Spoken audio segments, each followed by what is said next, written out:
Hi hello welcome back to my channel secret chef. இன்னைக்கு பெல்லாக்காய் Cola உருண்டை எப்படி செய்யலான்னு பார்க்கலாம் வாங்க. ஃபர்ஸ்ட் நம்ம பெல்லாக்காயை நல்லா ஒரு பெரிய பெரிய பீஸில் கட் பண்ணிவிட்டு ஒரு 2 விசில் வச்சு எடுத்துக்கலாம். நான் ஆல்ரெடி விசில் வச்சு எடுத்துட்டேன்.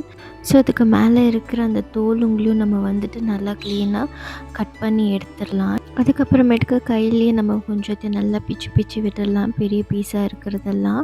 ஸோ கையில் நல்லா ஒரு வாட்டி கொஞ்சம் நல்லா பிசைஞ்சிட்டு அதுக்கப்புறமா நம்ம மேஷர் வச்சு நல்லா மேஷ் பண்ணி எடுத்துக்கலாம்.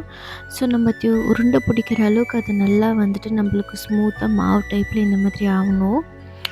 அதுக்கப்புறமேட்டுக்கு கொஞ்சம் பெருங்காயம் பவுடர், நெக்ஸ்ட்டு இஞ்சி பூண்டு பேஸ்ட், அப்புறமா சால்ட் ஆட் பண்ணிக்கலாம்.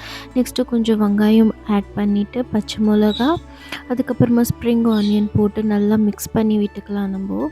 ஸோ இது நல்லா மிக்ஸ் பண்ணிவிட்டு அதுக்கப்புறமேட்டுக்கு நல்லா கொஞ்சம் ரவுண்டாக நம்மளுக்கு எந்த சைஸில் வேணுமோ அந்த சைஸில் ஒரு ரவுண்ட் பிடிச்சி வச்சுக்கலாம். அதுக்கப்புறமேட்டுக்கு நம்ம ப்ரெட் கிராம்ஸில் போட்டு எடுத்துக்கலாம். போட்டு எடுத்துகிட்ட பிறகு நெக்ஸ்ட்டு நம்ம கேஸ் ஆன் பண்ணிவிட்டு ஒரு பேன் வச்சுட்டு அந்த பேனில் ஆயிலெல்லாம் போட்டுக்கலாம். ஆயில் போட்ட பிறகு இருக்கிற நம்ம ரவுண்ட் பண்ணி வச்சு ஒரு உருண்டையும் அதில் போட்டு எடுத்துக்கலாம் நல்லா.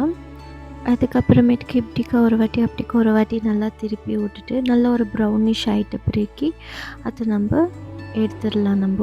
அவ்வளோதாங்க, நம்ம பெல்லாக்காய் கோலா உருண்டை ரெடி.